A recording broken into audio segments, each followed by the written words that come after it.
Hey everyone, TGIF. Thank goodness it's Friday. I don't know why we say that. I guess because most people don't like their job. I love what I do. Are you kidding? I get to hang out with like cool dudes like this guy or like Dr. Brian Dooley yesterday. Was that so fun? So I just will let you all know that you will be seeing Dr. Dooley and I on a regular basis. We can't tell you when exactly because we haven't nailed down our schedule yet, but it is going to be consistent, just like my opportunity to be with Todd Calamita, who owns Cairo Wealth Management. And he specializes in helping chiropractors make sure that you're profiting and that those profits are extended way out into the future. That's called leaving a wealth legacy. So, Todd, welcome and thanks so much for joining me today. Yeah, thanks for having me back. It's kind of like a weekly event here. I'm really loving it I to get to talk to you every week here, I and know, yeah. yeah, we're doing so much for the group. I mean, it's so exciting. I mean, I love the posts in the boot camp group because a lot of great conversations that go on there. I mean, just the one we talked about recently was the student loan and trying to get that paid back much quicker because of just the massive interest that you pay when you extend it out over 20 years, like we're seeing, unfortunately, a lot of chiropractors do. So we're all about, I mean, a lasting legacy and maximizing wealth. So that's why I love to have the conversations with you because, you just get it, Dr. Barber. I mean, you get maximizing wealth. So it's really refreshing to talk to you and have these conversations so that we can share it with your tribe. Absolutely. And we can all get it. I had an interesting conversation with a private coaching client who obviously is also a boot camper yesterday. And I want to throw this out as the starter to, do you struggle collecting your fees? And as we were talking, like in her state, Medicaid is now going from, it used to be $28 an adjustment to now potentially 12. And I'm listening. I'm like, you know what? And the problem is like volume is going up, but collections aren't, right? So what's happened is and the only way that works, right? So all of you listen, we never make up income and volume unless you're selling something that's scalable. And when you have to deliver a service, it's not scalable. And what I mean by that is because every chiropractic adjustment is delivered by us, it's not necessarily scalable. Like if I had a widget to sell, like this, I don't know, I guess like this phone. This phone is scalable because I can look at manufacturing to get manufacturing cheaper and cheaper and cheaper, drive buyers to it, and then I can scale it that way, right? But what we do technically isn't completely scalable. Now we can scale how we do things. We can scale our attraction systems. We can scale our training and all of that, but your individual adjustments and service are not scalable. So all of that to say, I said to her, you're getting exactly what you're fishing for. You're getting exactly what you're fishing for. So if you struggle to have people pay you because they say they don't have money, like number one, most of the time that's not true. And you probably need to check out, oh yeah, for sure, week 3 and week 4 in the boot camp. But because most of the time it's not money, but let's say it is. Well, if the people who you're attracting don't have an income that will, like there's enough left over to afford your fees, you're getting exactly what you're fishing for in the pond you are. Let me explain it in terms of fishing.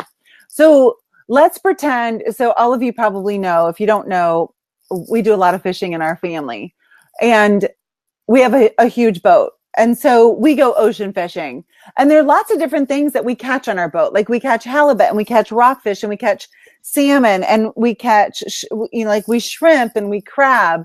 Last year we even accidentally, our son caught this awesome king and then all of a sudden his line goes bam. And we're like, that's not like a cool thing with your salmon because usually they don't quite do that. And a sea lion got his salmon, right? And his salmon got loose and came out of the water a little bit. And the sea lion came and got it and just like zing went his line, So my husband had to cut his line, but it was pretty amazing. And no, we're not sea lion fans. But at any rate, so let's pretend I want to catch a halibut. And my husband and I are jigging together. So jigging is where you hit the bottom and you bounce up. And that's what a halibut likes to see is their bait going like this, right? So let's say we're fishing and fishing and fishing, and man, he's like just like pulling them up, fish after fish after fish, and I'm like starting to get upset. And we're fishing in, in the same hole, and he's like, reel up a minute. And I reel up, and I've got this tiny little hook like this, as if I'm fishing for silver salmon. Guess what? That's not going to attract a halibut. Why? Because that's not what they bite. So if you want the big fish, you got to be where they are, and you have to have the right bait. You have to have the right approach. And it's the same thing in our offices. So if you struggle to collect your fees, one of the things may be you're fishing in the wrong hole. What do you think about that, Todd? Yeah, absolutely. I mean, and I think it's very common, especially in, in the service industry, because there's always that question, what should I put my fees at? When can I increase the fees? I mean, we hear those conversations all the time, and you're absolutely right, because if you're attracting the folks that can only pay X, well, guess who they're going to refer to you? Their friends who are probably still only able to pay X. So it's exactly what you're saying. I mean, you need to go after and go kind of up, quote, up market in a sense. And, and sometimes it's a little daunting. I mean, I to do that, just kind of cold, right? So, just like any change, sometimes it's incremental. I mean, it's that, okay, I have these patients. Now the new patients come in, I'm going to start them here at this a little bit higher, right? And sometimes it's incrementally. It's great if you could do it kind of all at once, but there is a fear. I mean, there's a fear of, oh, what if I don't get that patient? I really need that patient.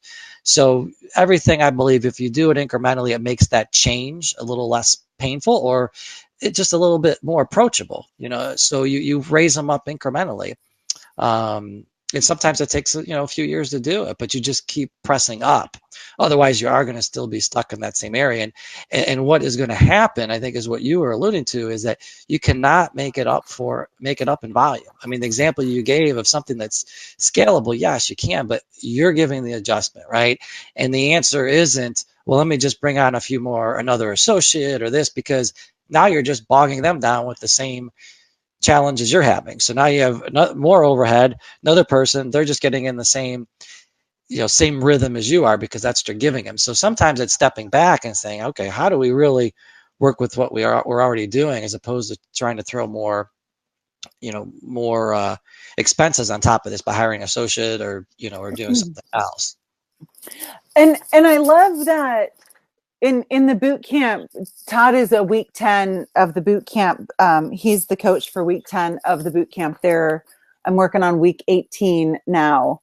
And so, like, let's just break it down. Let's say your practice is $0 to $250,000 a year.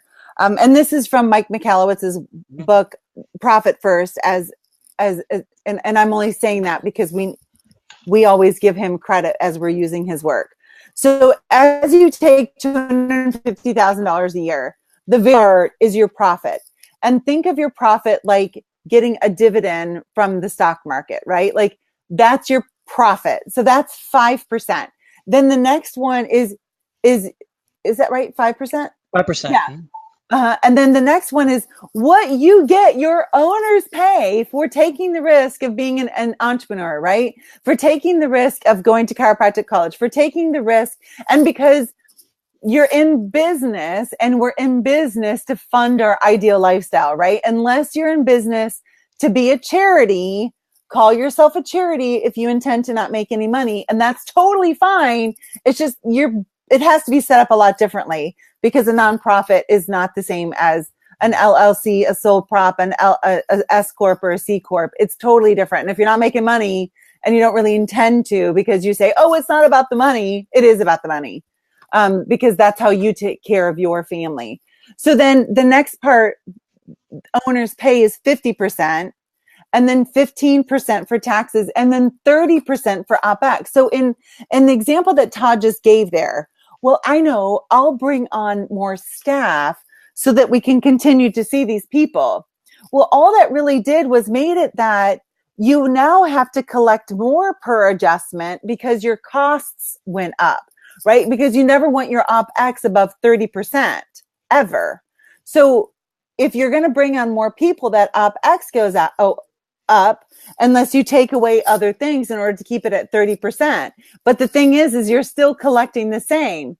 So I want to distinguish between a couple of things. And I learned this from my coach when I first started in practice in 1998. And his name is Tony Palermo. So the story is this: chiropractic care is a want, it's not a need. Yes, it is, Dr. Barb. If people are going to live their healthiest, then they have to get adjusted. I agree with you. That's not what I said. I said it's a want, it's not a need. Our real needs are water, and you got to have some food at some point in time. Like, those are our real needs. We don't even have to have shelter. We don't have to have human interaction. I'm just talking physiologically to be able to live. I didn't say live long. I didn't say live well. I just said to live. Chiropractic care is a need. It's not a want. It's also a privilege. It's not a right.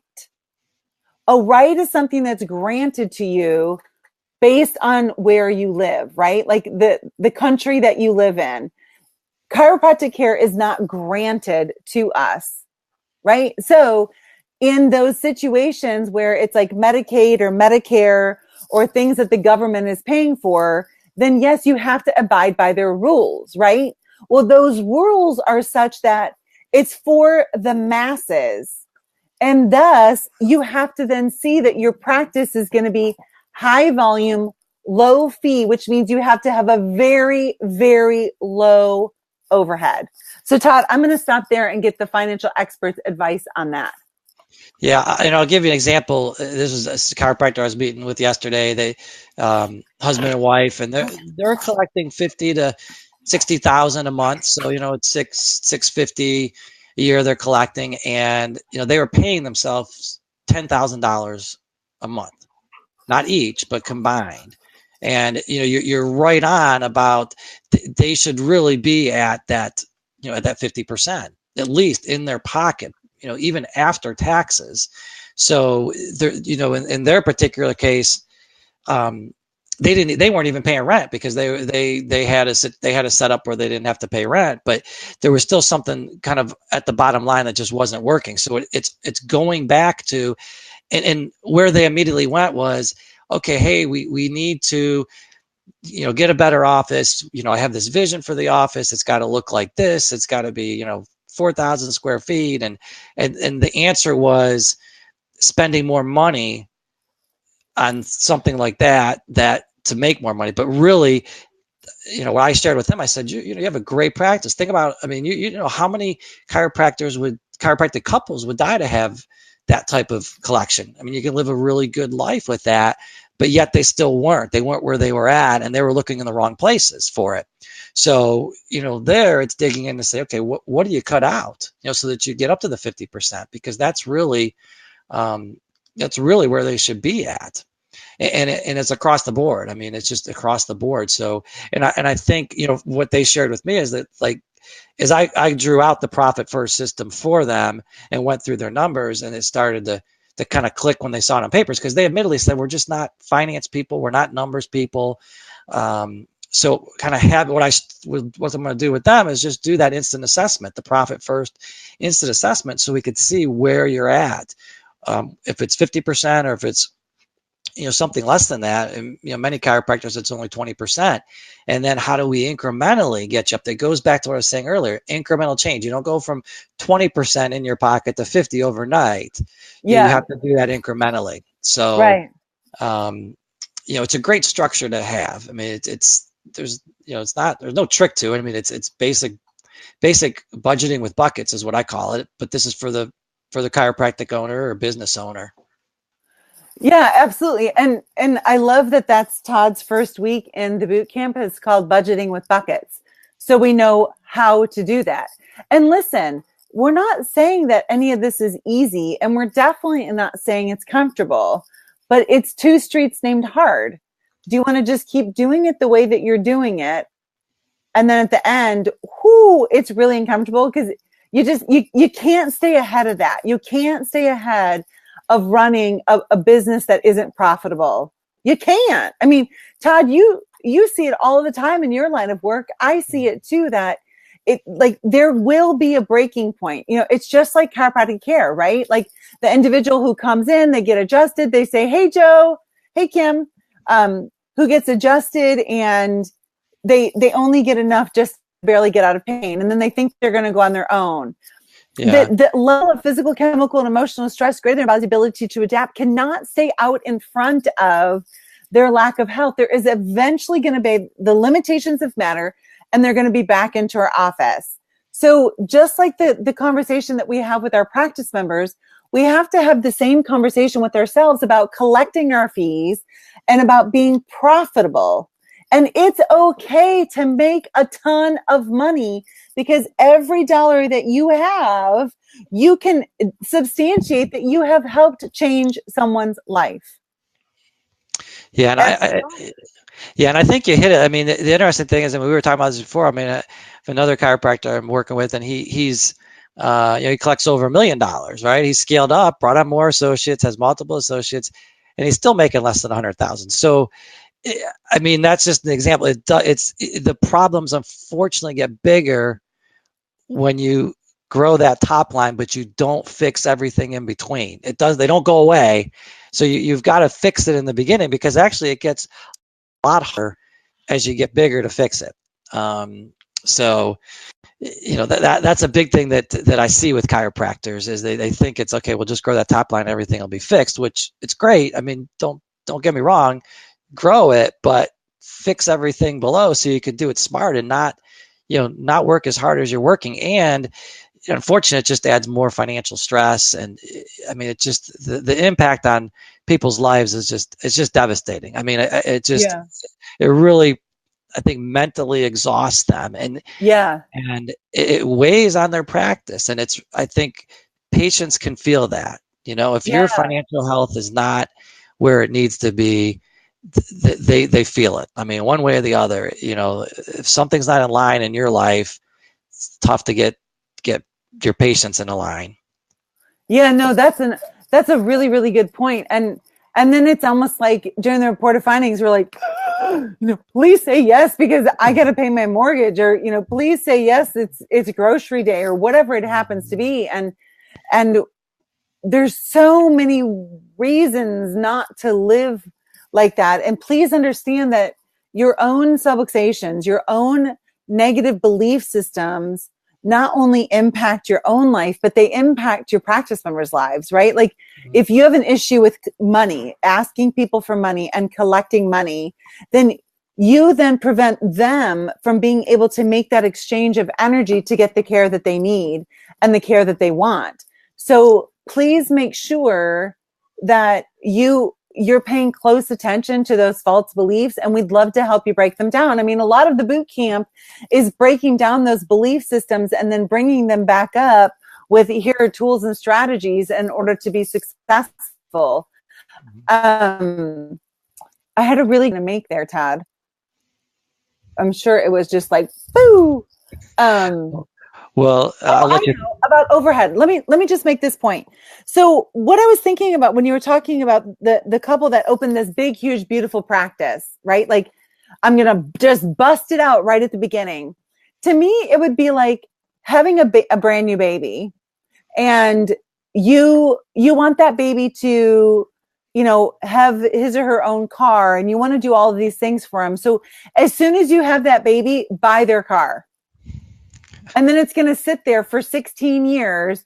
Don't do anything to it. Just have it sit there, right? And then right then enroll them in college, and right then do everything. Well, we don't do that with our children, right? Like, they need this now, and then they need this now, and then they need this, and then they need this, and then they need that, right? We take care of them as it grows. And I encourage all of you to look at your practice the same way. You can grow into, a $25,000 a month overhead. But don't start there. It's really, I mean, you're asking just for a lot of stress, and that never leads to better health in any area. Go ahead. Oh, I lost you.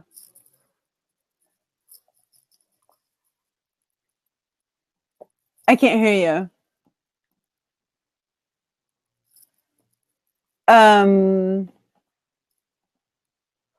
Something changed.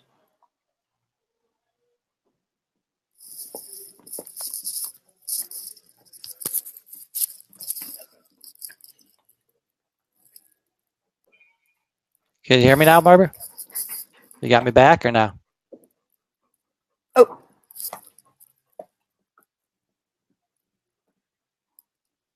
Well, I hope you all are having a wonderful Friday and you have fabulous things planned for your weekend. I'm looking down here at my Ruger boy. Hey, I think he wants to go out. you got me back on? Oh, there. Now you are. Yep. Okay. There you are. Okay. Perfect. You dropped me on my headset, but hopefully you can still hear me here. I can hear you. Yep. That. Yeah. What were we just? What was the question? I just lost my. Oh, I was talking about raising children. That when we just brought them home, or like their first couple days of life, we don't go, okay, here we go. Here's a car. Here's a college. Let's saddle up for all these things. Like they're an infant. They have different needs then. And we have to respond to them as they are. And so I wanted to just get your feedback about that concerning overhead and our personal life too. Right. Yeah. It all comes back to your personal life as well, because, and this actually wasn't the chiropractor I was talking to, but I think the example still works. Same thing. I mean, they had their business owner. They were, their collections were, they were okay, but when I looked at really what they were doing in their personal life and digging in, they had two $600 a month car payments for leases. They were paying $400 a month for their internet and cable. And it was just, as I dug in and just kind of asked the questions, their lifestyle wasn't in line with where they're at. And I think sometimes we see that with chiropractors as well. Their lifestyle gets out ahead of where they're at because they think, if I create these expenses, then things will come, right? So that's working backwards, because you want to create stability for yourself, stability for your financial life, so that you have a platform to go to from there. So it's making those smart decisions. They're not, and it's tough because when you come out of chiropractic college, I mean, you've been living in poverty, right? I mean, you have student loans, you want to come out and you start seeing money in your bank account from collections, and you want to start spending it, but you can't spend ahead of what you have, right? And that's the one, I mean, with the profit first system, one of the things that's really interesting that I think resonates is that it's bank balance accounting. We do bank balance accounting where we see the money in there and you just say, okay, we're going to spend it, right? But you're not setting anything, with the profit first system, you're actually setting money aside for your profit, for your owner's compensation. So what you pay yourself every month. And then you have that, 30% or 35% left over for operating expenses. And that forces you to spend within that amount. And the conversation I was having yesterday with a chiropractor, we were talking about that. And he said, well, so in this profit account, and he was, I think he needed to get a new foot leveler's machine or something.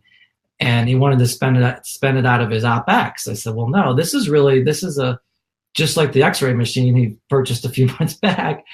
I said, this is really comes out of profit. So at the end of the year, you make a decision. If there's 50,000 in there for profit, take half of it out for yourself or more, and then decide how you're going to reinvest back into your practice. Is it the x-ray equipment? Is it the foot leveler's machine? Then you decide. And I'll tell you what, and this is what I said to him, is once that money goes in the profit account, you think twice about taking it out, because when you hear profit, so that's my profit. So you really think twice about spending that money. And that's the point. If it's in the operating expense account mixed in, you're like, it's not really real money. It's just the businesses, the practices money.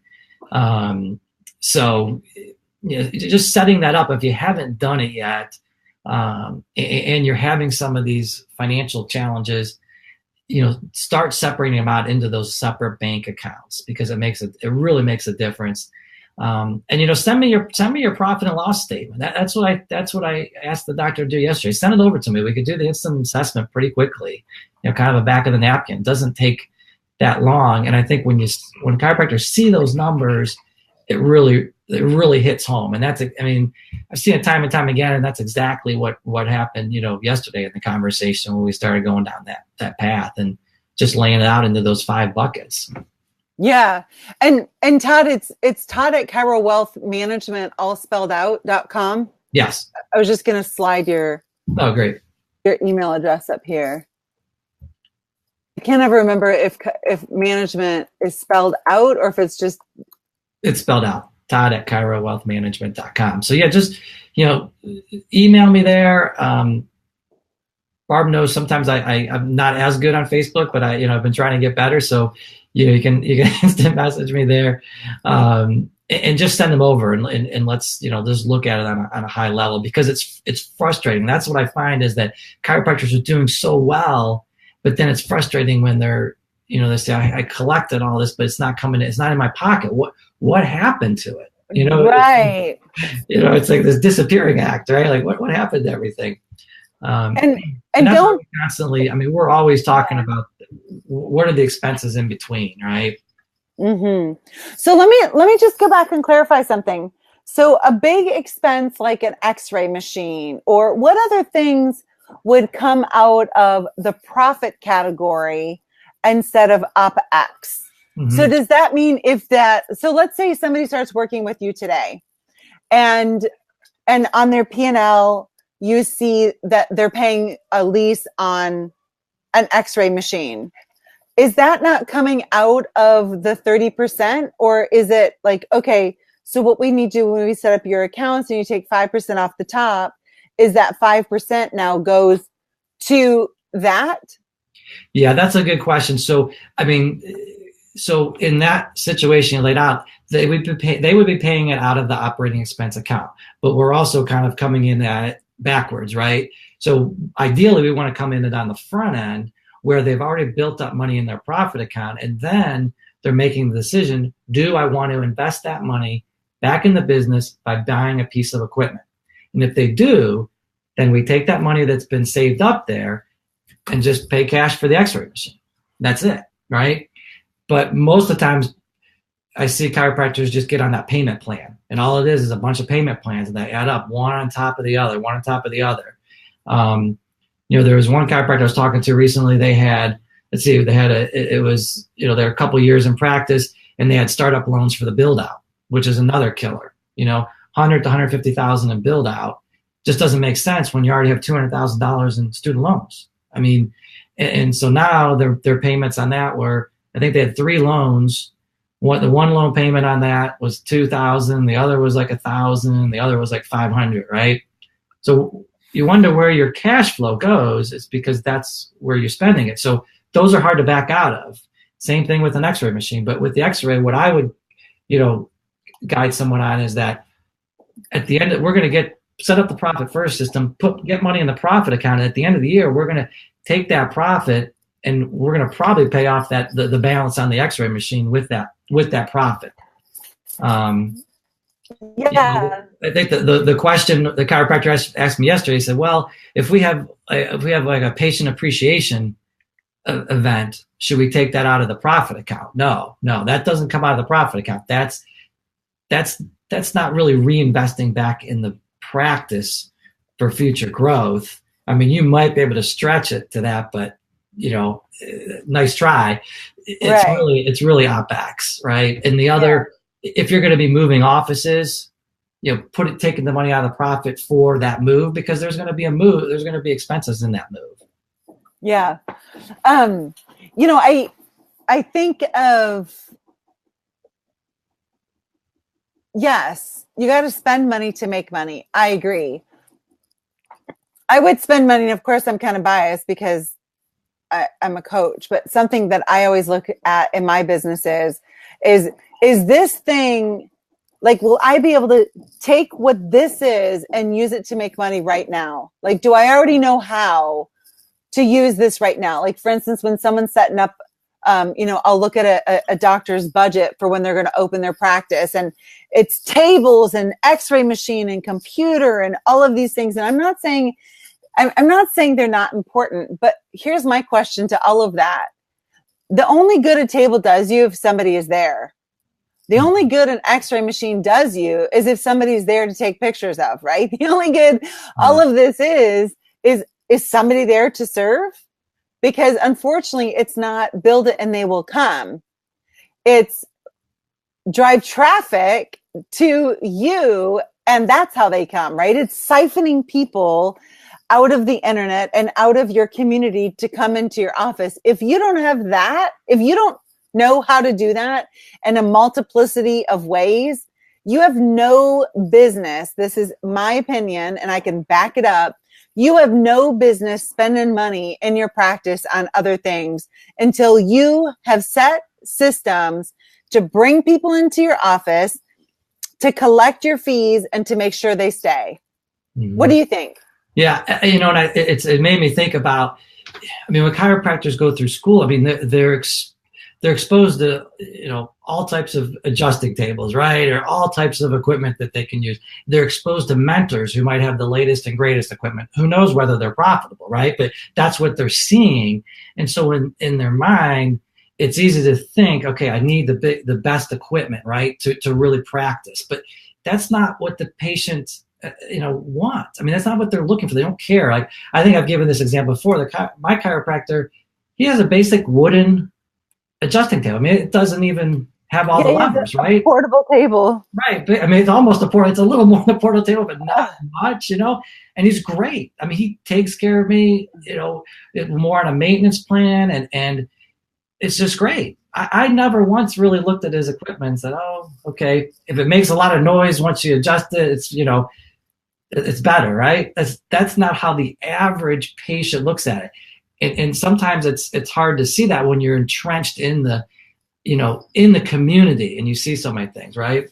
Mm-hmm. I give this example because it's outside of chiropractic, and it happens to be my neighbor who's a landscaper that he just started up, and he has all this equipment. Every time I turn around, it's like he's getting a new lawnmower, a new weed eater. A couple of weeks ago, it was a new trailer. A big, like, brand new trailer. And I asked him, this doesn't even fit in your garage. Well, I needed the tonnage. Well, you need the tonnage, but all you're doing is putting lawnmowers in it. What did you need? You could have got a used one for $500 instead of spending $3,000. And again, in his mind, I think he feels like he needs to look this, quote, professional with all this equipment. People don't care about that. Right.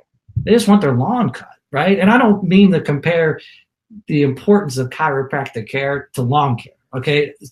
But I want to take it outside of what chiropractors know and see every day, because sometimes it's a little bit harder to see it unless you go outside into another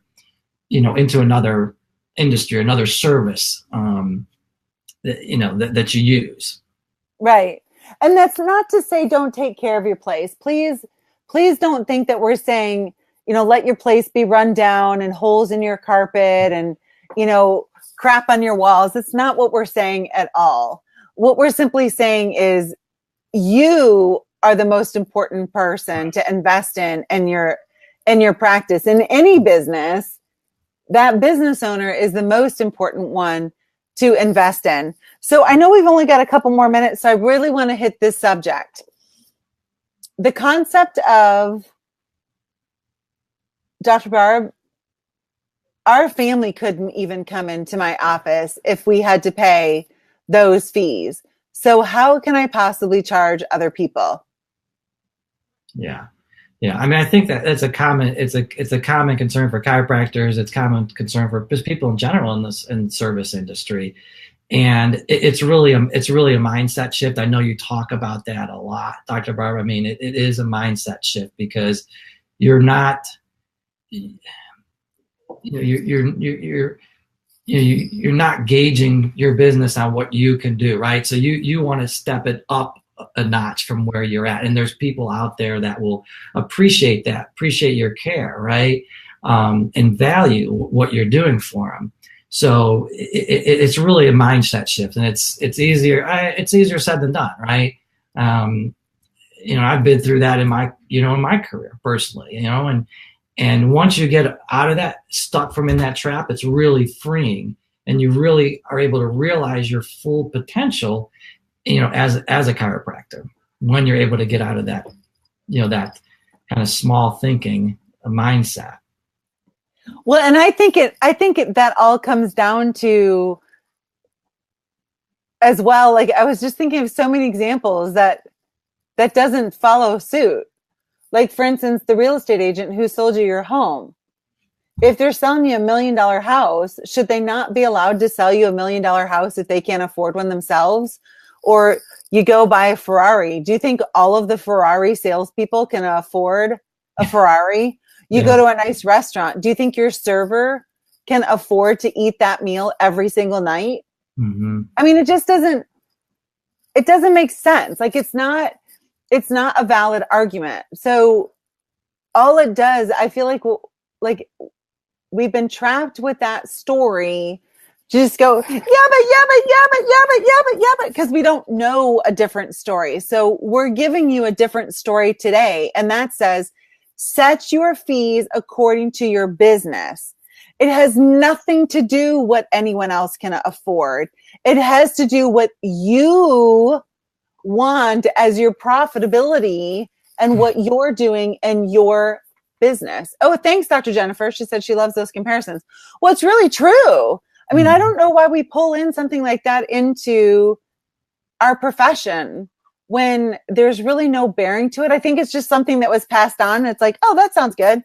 I think I'll adopt it without any conscious thought about it. Doesn't really make sense. You know what I mean?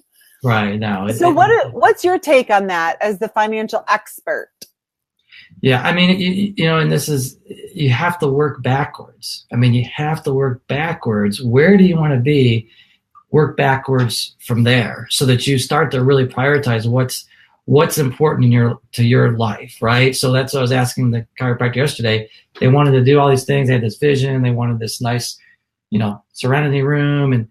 But my question to them was, well, how does that make a difference in your life? What does that do for your life? And I'm not saying forget about the patient, but what does that really do for you? Nice. They were still running. They were smart enough to downsize because they were in financial trouble. But I knew that was something important to them and their family, right? So, getting a bigger office and spending that much more in the office really didn't serve what they were about, what they wanted to do in their life. And this is, I mean, you're both of our professions, we're helping people and we're making a difference in their lives. But what is it in our lives? And we have to step back and say, what do we want for our lives? How is that going to benefit me? And I know it's tough because I think chiropractors are one of the most selfless people out there. And it makes it really, really hard to do that. They're so caring and giving and that makes it extra hard, so I empathize with you on that. Yeah. But ask yourself, what does it do for you by undercharging what you should be charging, or not, catering to the group that maybe can help you improve your life and what you can do for your life. And that's what I ask all my clients. Let's talk about your life. What's important. And I want to say one more thing about that. Please don't, if you feel like you can't afford your fees, then start kicking tail in your practice and make more money. And if you don't know how, ask. I know how to do it. I promise you.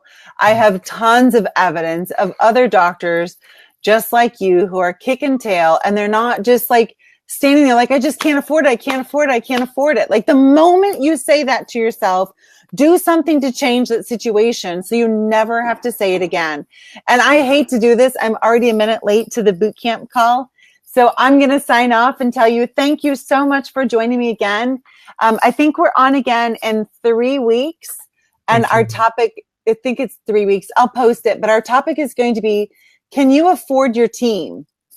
Yeah. Is your team maybe more than what your budget allows for? Yeah. So make sure you catch us. We'll be on the same channel. I think it's in 3 weeks, but I'll confirm in a comment.